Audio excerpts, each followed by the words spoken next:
Assalamualaikum warahmatullahi wabarakatuh. Terima kasih telah kembali lagi ke channel ini bersama saya Septia Dwi Wardania di Septia Wiwi Channel.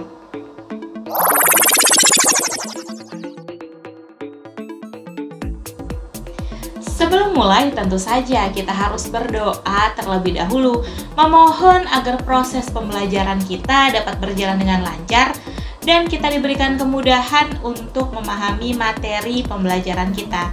Yuk kita berdoa terlebih dahulu.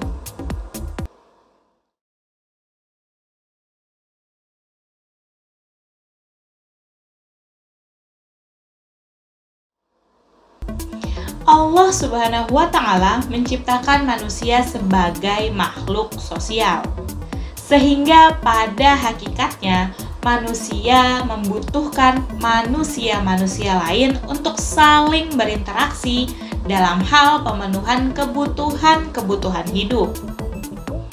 Umat Islam diajarkan untuk saling tolong-menolong dan menghindari sifat egois dan tamak yang hanya mementingkan diri sendiri tanpa memikirkan orang lain. Dapat kita lihat di awal pandemi COVID-19 pada tahun 2020 silam, terjadi kelangkaan masker dan hand sanitizer, serta terjadi kenaikan harga barang yang sangat luar biasa. Di tahun 2022 ini terulang lagi kelangkaan barang, yaitu kelangkaan minyak goreng. Hal-hal seperti ini dapat terjadi karena ada oknum yang menimbun barang sehingga terjadi kelangkaan di pasaran. Sesuai dengan prinsip ekonomi, ketika permintaan atas suatu barang lebih tinggi daripada kapasitas ketersediaan suatu barang, maka akan terjadi kenaikan harga barang tersebut. Sifat tamak mendorong kita hanya mementingkan diri sendiri tanpa memperhatikan kebutuhan sekitar kita. Bahkan terkadang ketamakan ini menyebabkan kita dengan mudahnya mengambil hak-hak orang lain. Nah, sebelum kita terlalu jauh membahas materi pembelajaran kita, ada baiknya nih, kita ketahui dulu kompetensi dasar dan tujuan pembelajaran kita.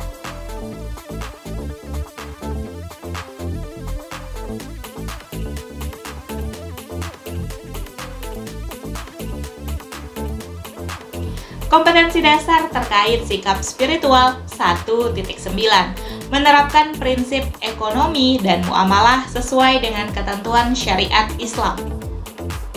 Kompetensi dasar terkait sikap sosial 2.9, bekerja sama dalam menegakkan prinsip-prinsip dan praktik ekonomi sesuai dengan syariat Islam. Kompetensi dasar terkait pengetahuan 3.9, menelaah prinsip-prinsip dan praktik ekonomi dalam Islam. Kompetensi dasar terkait keterampilan 4.9, mempresentasikan prinsip-prinsip dan praktik ekonomi dalam Islam.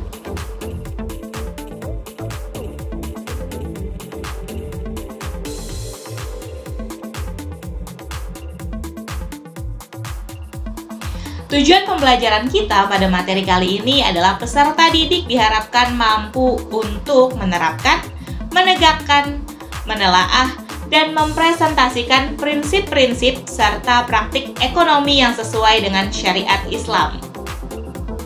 Baiklah, setelah kita mengetahui kompetensi dasar dan tujuan pembelajaran kita, sekarang saatnya kita masuk ke materi pembelajaran kita. Jangan lupa, siapkan buku catatan dan alat tulismu dan selalu biasakan untuk mencatat hal-hal penting di dalam materi pembelajaran kita.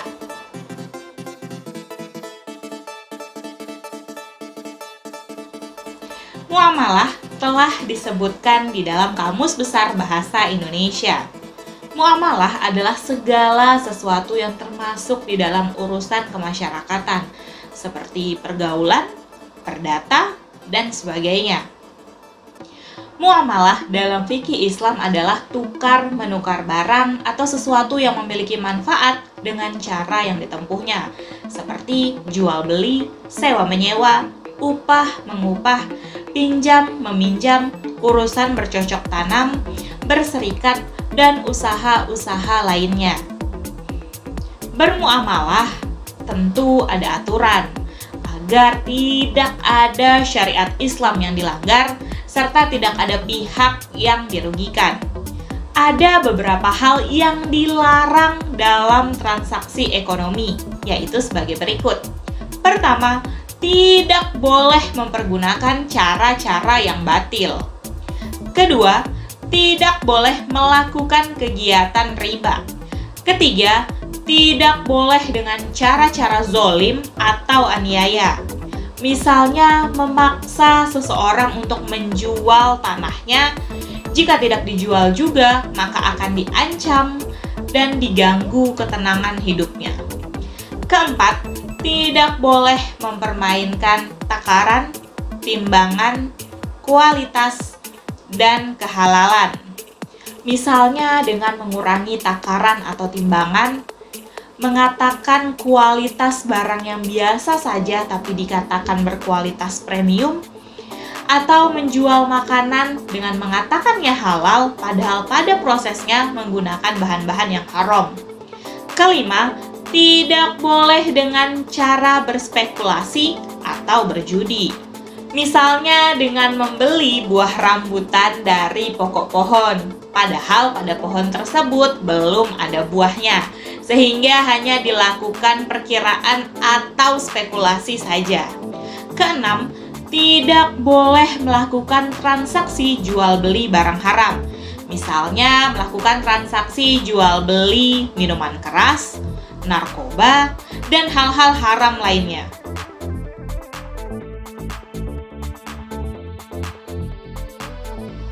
Telah dijelaskan sebelumnya terkait beberapa jenis muamalah. Pada video kali ini kita akan membahas 3 jenis muamalah, yaitu jual beli, utang piutang, serta sewa menyewa. Bagaimana muamalah-muamalah tersebut? Langsung saja kita bahas bersama.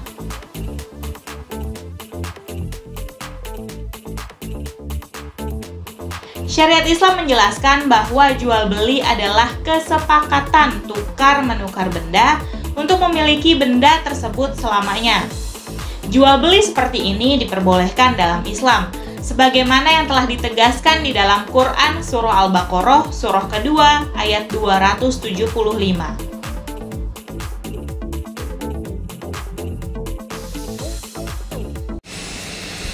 Bismillahirrahmanirrahim. Wa ahalallahu al-bai'a wa harramar riba. Dengan menyebut nama Allah yang Maha Pengasih lagi Maha Penyayang. Dan Allah Subhanahu wa Ta'ala telah menghalalkan jual beli dan mengharamkan riba. Quran Surah Al-Baqarah, surah kedua, ayat 275. Ayat tersebut menjelaskan bahwa jual beli itu halal, yang haram adalah riba. Apa itu riba? Akan kita bahas kemudian. Dalam transaksi jual beli tentu terkadang akan kita temui transaksi jual beli dengan nilai yang besar. Maka dalam transaksi jual beli yang bernilai besar tersebut disarankan di dalam Quran Surah Al-Baqarah surah kedua ayat 282, transaksi tersebut haruslah dicatat dan memiliki saksi pada saat kegiatan transaksi berlangsung, agar di kemudian hari tidak terjadi hal-hal yang tidak diinginkan yang merugikan pihak-pihak tertentu. Dalam melakukan transaksi jual beli terdapat beberapa rukun dan syarat yang harus terpenuhi, yaitu sebagai berikut. Penjual dan pembeli merupakan orang yang telah balik, berakal sehat, dan melakukan kegiatan transaksi atas kehendak sendiri atau tidak dipaksakan oleh pihak lainnya. Kedua, uang dan barang yang digunakan dalam kegiatan transaksi tersebut merupakan uang dan barang yang memenuhi kriteria berikut. Pertama, halal dan suci. Haram hukumnya menjual minuman keras, arak, berhala, babi, bangkai, serta lemaknya. Kedua, bermanfaat. membeli barang-barang yang tidak bermanfaat merupakan tindakan menyia-nyiakan harta dan pemborosan. Islam melarang umatnya untuk melakukan pemborosan, sebagaimana yang telah ditegaskan di dalam Quran Surah Al-Isra, surah ke-17 ayat 27.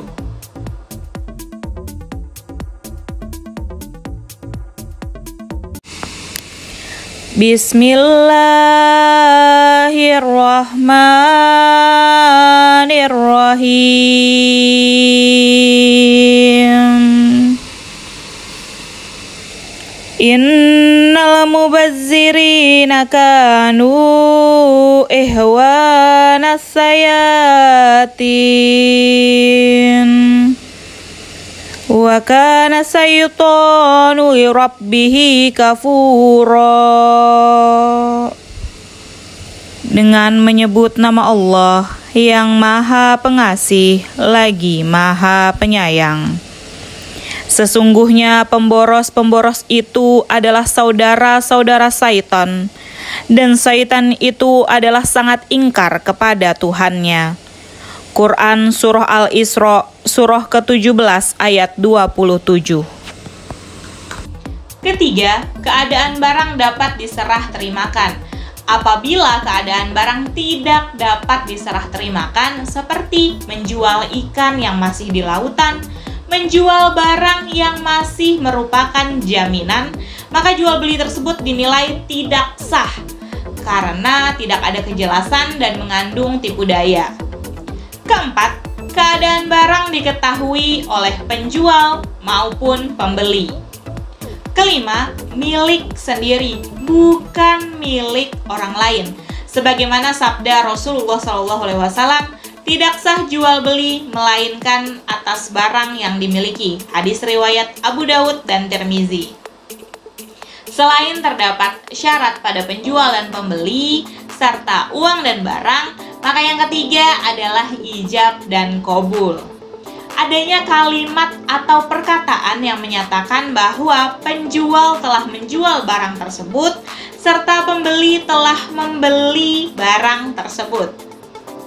Misalnya penjual mengatakan, "Saya jual barang ini dengan harga sekian," lalu pembeli menjawab, "Baiklah, saya beli." Atau dengan kalimat-kalimat lain yang serupa. Hal ini sesuai dengan sabda Rasulullah SAW. Sesungguhnya jual beli itu hanya sah jika suka sama suka. Hadis riwayat Ibnu Hibban.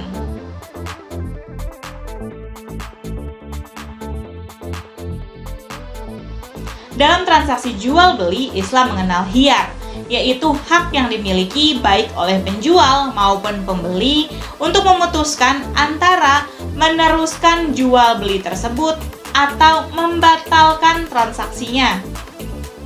Islam memperbolehkan khiyar karena dalam transaksi jual beli haruslah berdasarkan suka sama suka. Tidak boleh ada unsur paksaan sedikit pun. Penjual berhak untuk mempertahankan harga barang yang dijualnya, dan sebaliknya, pembeli juga punya hak untuk menawar harga barang yang diinginkannya sesuai dengan kualitas barang yang diyakininya. Rasulullah SAW bersabda, "Penjual dan pembeli tetap dalam khiyar selama keduanya belum berpisah. Apabila keduanya berlaku benar dan suka menerangkan keadaan barangnya, maka jual belinya akan memberkahi keduanya. Apabila keduanya menyembunyikan keadaan sesungguhnya serta berlaku dusta, maka dihapus keberkahan jual belinya." Hadis riwayat Bukhari Muslim.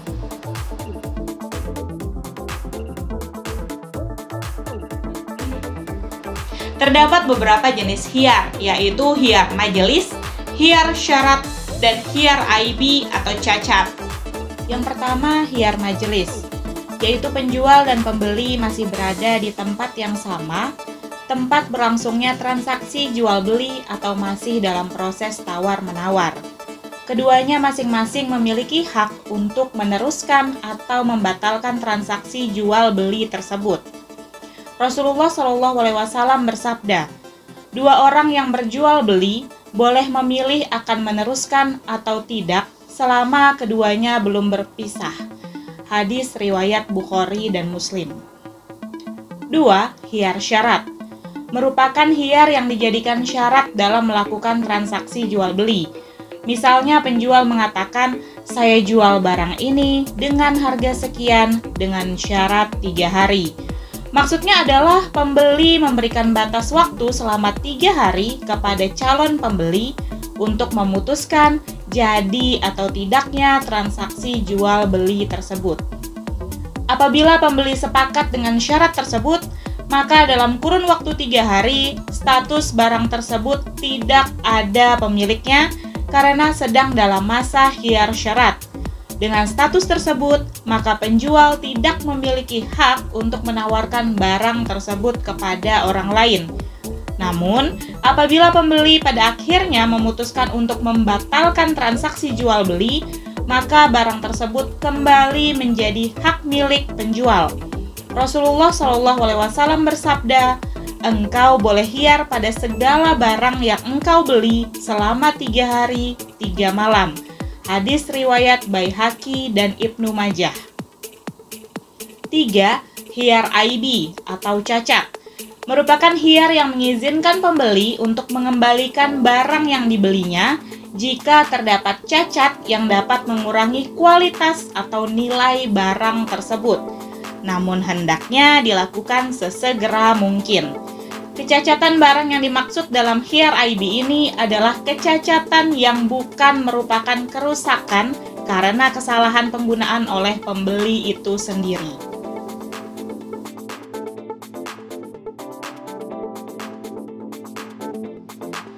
Menurut Kamus Besar Bahasa Indonesia, riba adalah pelepas uang, lintah darat, bunga uang, atau rente.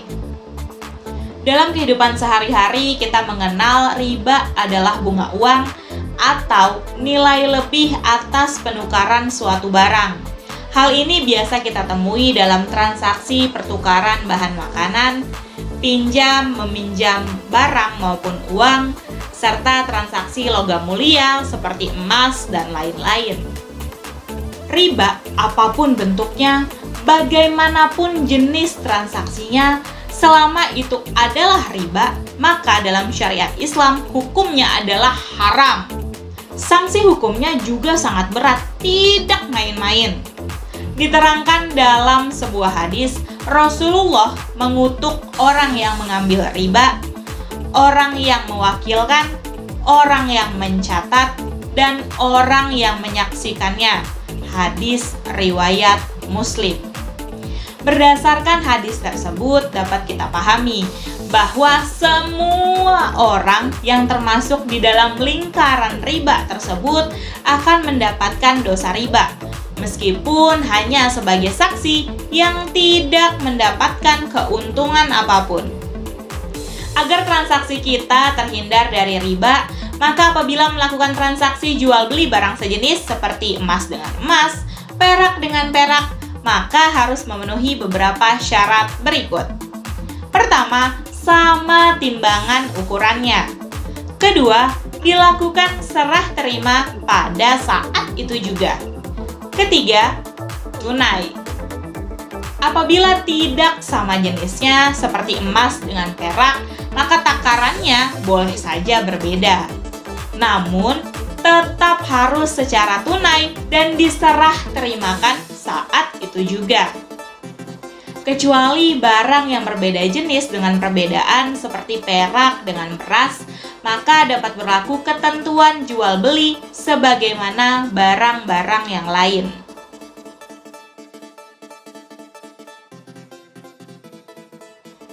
Untuk dapat menghindari riba, maka tentu saja kita harus mengetahui apa-apa saja yang termasuk di dalam riba.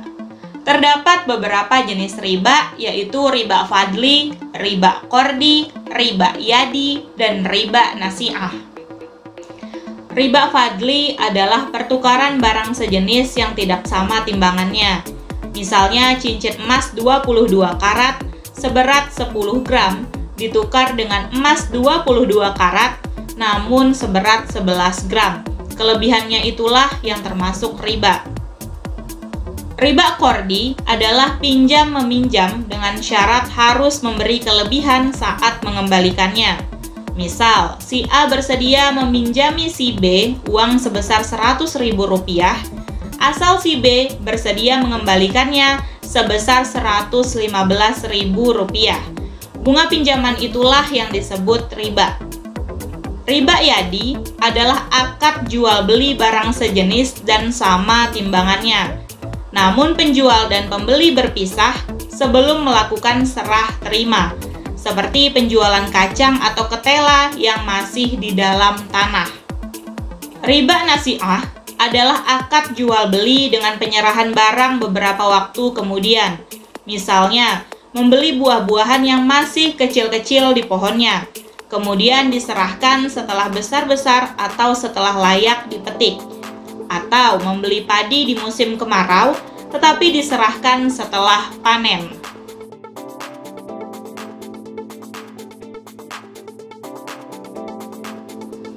Kamus Besar Bahasa Indonesia menjelaskan bahwa utang adalah uang yang dipinjam dari orang lain atau kewajiban untuk membayar kembali apa yang sudah diterima.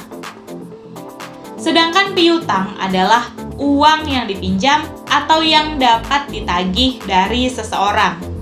Utang piutang ini berarti uang yang dipinjam dari orang lain dan uang yang dipinjamkan kepada orang lain. Utang piutang dapat kita pahami sebagai penyerahan harta benda kepada seseorang dengan catatan harta benda tersebut akan dikembalikan di kemudian hari tanpa mengubah keadaannya. Misalnya utang Rp100.000, maka yang harus dikembalikan adalah Rp100.000 juga. Tidak lebih dan tidak pula kurang. Memberikan piutang kepada orang lain yang sedang membutuhkan merupakan sikap tolong-menolong, di mana tolong-menolong ini sangat dianjurkan di dalam Islam. Dalam transaksi utang piutang terdapat beberapa rukun yang harus dipenuhi. Adapun rukun utang piutang adalah sebagai berikut. Pertama, ada orang yang berpiutang dan orang yang berutang. Kedua, ada harta atau barang. Ketiga, lafaz kesepakatan utang piutang. Misalnya yang berpiutang mengatakan, "Saya utangkan ini kepadamu." Lalu yang berutang menjawab, "Iya, saya utang dulu. Dalam beberapa hari," bisa disebutkan hari atau waktunya dengan jelas, atau ketika saya sudah punya, akan saya lunasi. Transaksi utang piutang sebaiknya dibukukan dengan baik untuk menghindari keributan di kemudian hari. Jangan sampai karena utang piutang putuslah silaturahmi di antara kita. Jika orang yang berutang tidak mampu melunasi utangnya pada waktu yang telah ditentukan karena sedang mengalami kesulitan, maka dianjurkan untuk memberikan kelonggaran. Sebagaimana firman Allah Subhanahu wa taala di dalam Quran surah Al-Baqarah surah kedua ayat 280.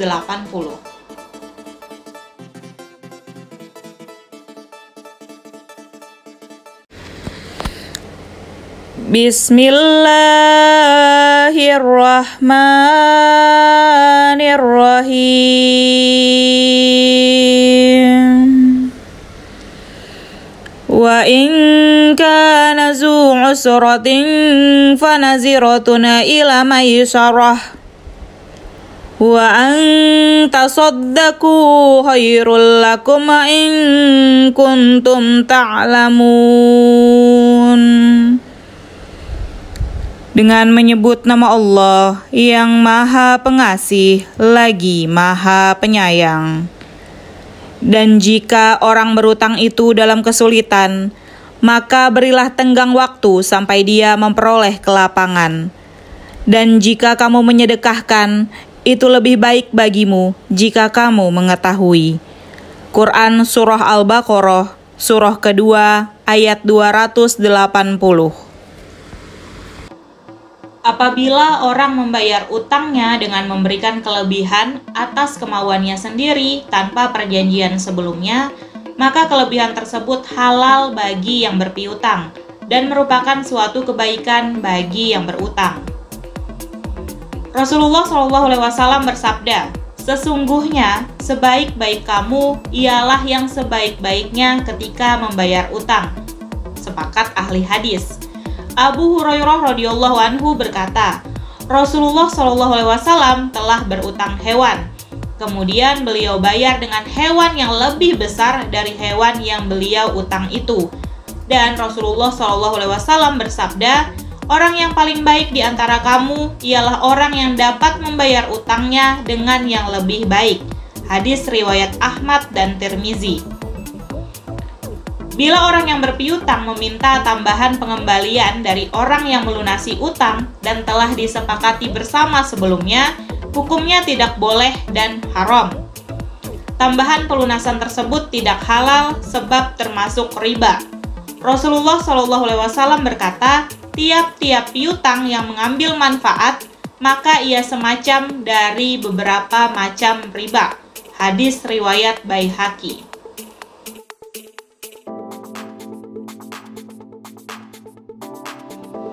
Kamus Besar Bahasa Indonesia menyatakan bahwa sewa adalah pemakaian sesuatu dengan membayar uang atau uang yang dibayarkan karena memakai atau meminjam sesuatu, seperti ongkos, biaya pengangkutan, atau biaya transportasi. Menyewa merupakan kata turunan dari sewa yang berarti meminjam, memakai, menampung dengan membayar uang sewa. Fikih Islam mengenal sewa-menyewa dengan istilah ijaroh, yaitu imbalan yang harus diterima seseorang atas jasa yang diberikannya. Jasa yang dimaksud dalam ijaroh dapat berupa tenaga dan pikiran, tempat tinggal, atau hewan. Potongan ayat Al-Quran yang merupakan dasar hukum ijaroh adalah Quran Surah Al-Baqarah, surah kedua ayat 233, dan Quran Surah At-Talaq, surah ke-65 ayat 6.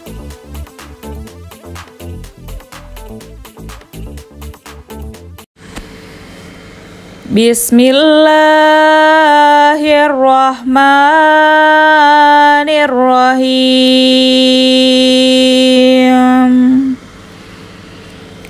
Wa in aradtum an tastardi'u auladakum fala junaha alaikum iza sallamtum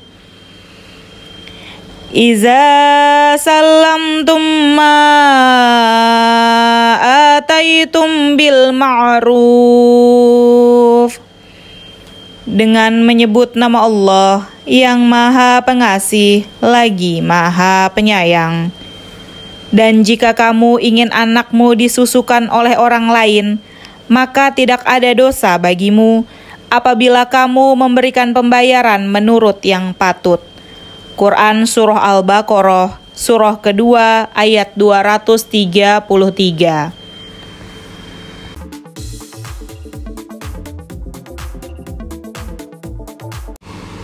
Bismillahirrahmanirrahim. Fa in arda'na lakum fa'atuhunna ujurahun. Dengan menyebut nama Allah yang Maha Pengasih lagi Maha Penyayang. Kemudian jika mereka menyusukan anak-anakmu, maka berikanlah imbalannya kepada mereka. Quran Surah At-Talaq, surah ke-65, ayat 6. Terdapat beberapa rukun dan syarat yang harus dipenuhi sebelum melakukan transaksi sewa-menyewa atau ijaroh, yaitu sebagai berikut. Pertama, yang menyewakan dan yang menyewa haruslah telah balik dan berakal sehat. Kedua, sewa-menyewa dilangsungkan atas kemauan masing-masing, bukan karena dipaksa. Ketiga, barang tersebut merupakan hak sepenuhnya orang yang menyewakan atau walinya. Keempat, ditentukan barangnya serta keadaan dan sifat-sifatnya. 5. Manfaat yang akan diambil dari barang tersebut harus diketahui secara jelas oleh kedua belah pihak. Misalnya, ada orang yang akan menyewa sebuah rumah, maka si penyewa harus menerangkan secara jelas kepada pihak yang menyewakan apakah rumah tersebut akan ditempati sebagai tempat tinggal atau akan dijadikan gudang penyimpanan barang. Karena dengan jelasnya tujuan dan manfaat yang akan diambil, maka si pemilik rumah akan mempertimbangkan boleh atau tidaknya rumah tersebut untuk disewa. Sebab, resiko kerusakan rumah akan sangat berbeda antara digunakan sebagai tempat tinggal atau sebagai gudang penyimpanan barang. Demikian pula, jika barang yang disewakan itu mobil, tanah lapang, dan sebagainya, harus dijelaskan akan dipergunakan untuk apa saja. 6. Menyebutkan dengan jelas kurun waktu pemanfaatan barang tersebut. Misalnya 1 pekan, 1 bulan, 3 bulan, 6 bulan, 1 tahun, dan sebagainya. 7. Harga sewa dan cara pembayarannya juga harus ditentukan dengan jelas serta disepakati bersama. Dalam hal transaksi sewa-menyewa atau kontrak tenaga kerja, maka orang yang mengontrak tenaga kerja dan orang yang memberikan tenaganya harus mengetahui dengan jelas dan menyepakati beberapa hal berikut. Pertama, jenis pekerjaan dan jam kerjanya. Kedua, berapa lama masa kerjanya. Ketiga, berapa gaji dan bagaimana sistem pembayarannya. Misalnya harian, mingguan, bulanan, atau borongan. Keempat, tunjangan-tunjangan yang diterima atau yang diberikan. Misalnya seperti transportasi, makan, kesehatan, dan lain-lain, jika ada. Oke, itulah tadi rangkaian pembahasan kita terkait ekonomi Islam, yaitu pengertian dan jenis-jenis muamalah seperti jual beli, utang piutang, dan sewa menyewa. Pada video selanjutnya kita akan membahas syirkah, perbankan, dan asuransi syariah. Jika ada pertanyaan boleh kamu tuliskan di kolom komentar di bawah. Jika ada kritik dan saran juga boleh kamu tuliskan di kolom komentar di bawah. Jangan lupa like video ini dan share ke teman-temanmu. Serta jangan lupa pula subscribe channel ini dan klik icon loncengnya agar kamu tahu ketika ada video-video baru yang di-upload melalui channel ini. Kamu juga boleh follow Instagram dan Twitter saya @septiawiwi. Mohon maaf apabila terdapat kekurangan dan kesalahan di dalam video ini. Semoga bermanfaat. Terima kasih. Sampai jumpa. Wabillahi taufik wal hidayah. Wassalamualaikum warahmatullahi wabarakatuh.